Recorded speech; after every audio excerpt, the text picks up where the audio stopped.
যারা দেশের জন্য খেলে, দেশের জন্য সবকিছু করে। আমি খেলোয়াড়, আমরা সবসময় বলি যে তারা দেশপ্রেমিক, তাদেরকে দেখে দেশপ্রেমে নতুন প্রজন্ম উদ্বুদ্ধ হয়। তা আপনারা যাদের আইডল, আপনারা অন্তত এই অন্যায়ের বিপক্ষে একবার হলেও রুখে দাঁড়ান, একবার হলেও আওয়াজ তুলুন। তাতে অন্তত এই তরুণ প্রজন্ম যারা আপনাদের আইডল মনে করে, তারা আপনাদের বিপক্ষে গিয়ে আপনাদের কাপুরুষ কিংবা আপনাদের বয়কটের যে ডাকটা দিচ্ছে সেটা অন্তত করবে না। সেটা একজন ক্রীড়া সাংবাদিক হিসেবে দেখা আমাদের প্রত্যেকের জন্যই লজ্জাকর এবং অস্বস্তিকর।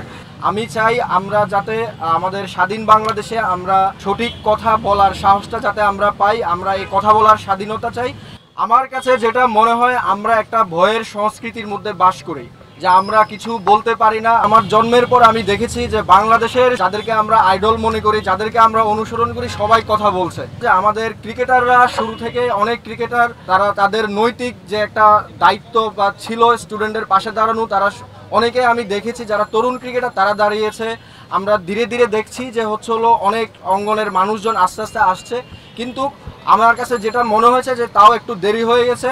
মানুষজন যদি, সব অঙ্গনের মানুষজন যদি সত্য কথা বলার জন্য আরও আগে থেকে লড়াই করত, তাহলে এত কিছু হতো না।